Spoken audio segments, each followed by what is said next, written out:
Shalom. Call hello, Yahweh Bashem Abishai, Bashem Karpadash. Double honors to the apostles and the elders. Salutations to all my fellow laborers doing this work in truth and sincerity, risking their lives and their freedom to do so. To the hopeful elect, to the Akwaf, to the scattered Israelites that are scattered among the heathen as the speckled bird among all nations. To them I say Shalom. This is your brother Malcolm from the branch of the Great Millstone here in Chicago. And just coming at you with a quick lesson about the promises and the rejection of Ishmael. Okay? Because the promises are for, for the Israelites. I've been reading Genesis and read these couple scriptures, decided, you know what, this will make for a really good lesson. So here I'm going to start in Genesis, the 21st chapter. And I'm going to start at verse 8. All right? Because Isaac has been born, he was just circumcised. So I'm going to start at verse 8, and it says, "And the child grew and was weaned, and Abraham made a great feast the same day that Isaac was weaned." Jump down to verse 1, read verse 9. "And Sarah saw the son of Hagar the Egyptian, which she had born unto Abraham, mocking." All right? Ishmael, the son of Abraham, whose mother was an Egyptian, proving that the Israeli lie, the Jewish lie, that your heritage is through your mother is a lie. Your heritage is through your father. Hagar's mother was an Egyptian, but he was the son of Abraham. All right? Which actually made him Hebrew, because the Ishmaelites are Hebrew. All right? Because his father was a Hebrew. Ishmael was never considered or never called an Egyptian. All right? Verse 9. "And Sarah saw the son of Hagar the Egyptian, which she had born unto Abraham, mocking. Wherefore she said unto Abraham, Cast out this bondwoman and her son, for the son of this bondwoman shall not be the heir with my son, even with Isaac." So there's no co-heirs. All right? Because you remember, Esau was the brother of Jacob. Isaac was the father of Esau and Jacob. But the promise went to Jacob. So Esau's not a co-heir either. Verse 11. "And this thing was very grievous in Abraham's sight because of his son." All right? He didn't really care about Hagar. She was just a servant and a piece of butt when Sarah wasn't available or around. That's all she was. But he did love his son. That was his son. All right?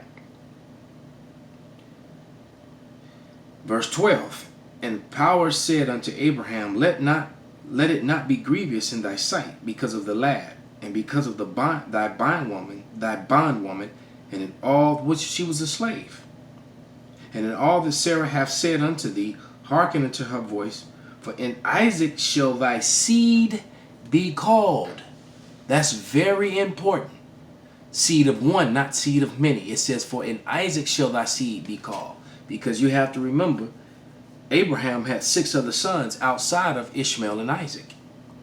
But it was only going to be called. So when it says, "And if ye are Abraham's seed," then it means you are the one that it was called. You had to come through Isaac. All right, so that modern day Christian lie is just that, a lie. That's that plantation colonialized Christianity, which is a straight up lie. I read verse 12 again.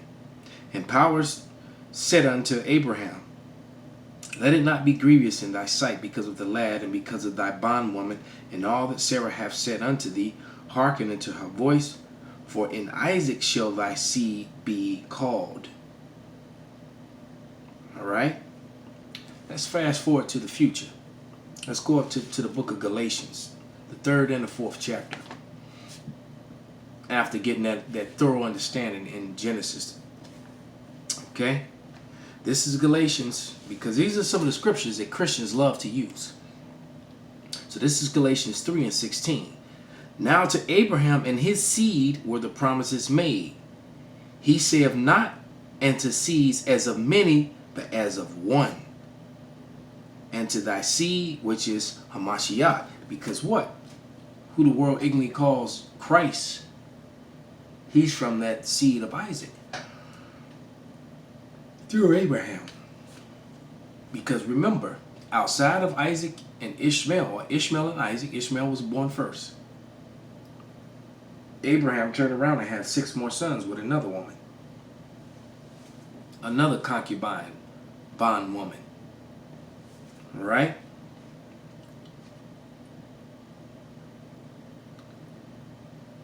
So let's go to the end of that chapter. Galatians 3:28 and 29. So let's get some understanding in the scripture that Christians love to use to push forth their anybody can make it. Or if you believe now you're the seed of Abraham. That's ridiculous. You can believe in the president. Does that make you his seed? Does that make you his son? Hell no. So just because you believe in somebody, you can believe in your favorite fighter, your favorite boxer, your favorite athlete. That don't make you their seed. That's retardedness. That's ridiculous. It's stupidity. Genesis 3 and 28. There is neither Jew nor Greek. They could have just easily said scattered Israelites, said the Hellenists. But they put Greek there on purpose for you simpletons. Because when you look that up, I'm pretty sure it's going to say ethnos or the Hellenists. More than likely ethnos, meaning someone of the same bloodline. All right, those were those scattered Israelites that were scattered for 400 years. All right, from the time of the fall of Rome and the diaspora. There was a 400-year period. All right, before Hamashiach showed up. So you had 400 years of Israelites being scattered among the heathen, and many of them losing their heritage as it was prophesied in Jeremiah the 17th chapter, or many of them just cleaving on to the heritage of the heathens, mainly the Greekish fashion. All right, verse 28 again. For there is neither Jew nor Greek, there is neither bond nor free, there is neither male nor female, for all are one in Hamashiach. So if they already told you in one, which is Hamashiach, in verse 16, it told you that it was from that seed of Abraham, which was through Isaac. So get it? So don't get it twisted. Don't get stupid. Wasn't talking about the Edomite Grecians or any other heathen Grecians. Verse 29. And if ye be Hamashiachs, then ye are Abraham's seed. That solidifies it. And that means you're from that seed line of Abraham. Okay? And if ye be Hamashiachs, then ye are Abraham's seeds and heirs according to the promise. All right? What did it say back here in Genesis 21 and 12? And power said unto Abraham, let it not be... No, that's not the one I wanted. Yeah, that is it. And power said unto Abraham, let it not be grievous in thy sight because of the lad and because of thy bondwoman, and in all that Sarah hath said unto thee, hearken unto her voice, for in Isaac shall thy seed be called. Singular, one. All right? Let's go back to Galatians, the 4th chapter now. Finish this off. This is Galatians 4, 22 and 23. And it reads, for it is written that Abraham had 2 sons, and the one of the bondwoman, one by the bondwoman, and the other by the free woman. But he who was of the bondwoman was born after the flesh, but he of the free woman was born by promise, promise of the kingdom of heaven. Ishmael has nothing to do with it. He gave Ishmael a blessing. He became a great nation and had 12 princes.